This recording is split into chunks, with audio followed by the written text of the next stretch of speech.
हलक्यात घ्यायची नाही। ताई चांगल्या उमेदवार आहेत आणि ताईंचं निवडून येण्याचं कर्तृत्व आणि नेतृत्व आहेच, पण आपण सुद्धा आपलं योगदान द्यायचंय।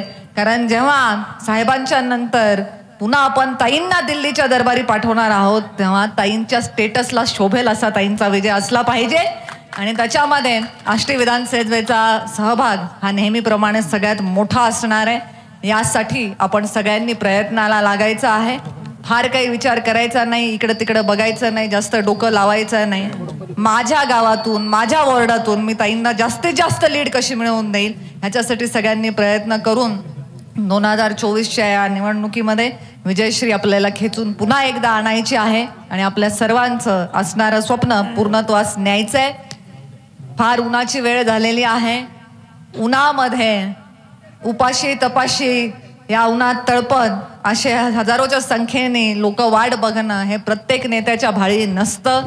ते नशीब आम्हाला तुमच्या सगळ्यांच्या आशीर्वादाने मुंडे साहेबांच्या पुण्याईने मिळालं। हे नातं असंच टिकून ठेवण्यासाठी इथून पुढच्या काळातही आम्ही कार्यरत राहणार आहोत। तुम्ही सुद्धा ही माया जराही अटू देऊ नका।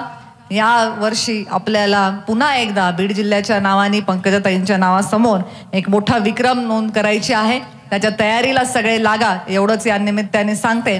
आणि आता आपण सर्व ताईंच्या मार्गदर्शनाची वाट बघत आहोत, त्यामुळे मी ताई साहेबांना विनंती करते की त्यांनी आपल्याशी संवाद साधावा। धन्यवाद ताई साहेब।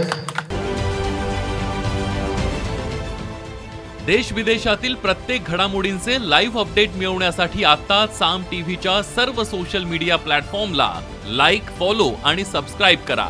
तसंच सर्व नोटिफिकेशनसाठी बेल आयकॉन प्रेस करायला विसरू नका।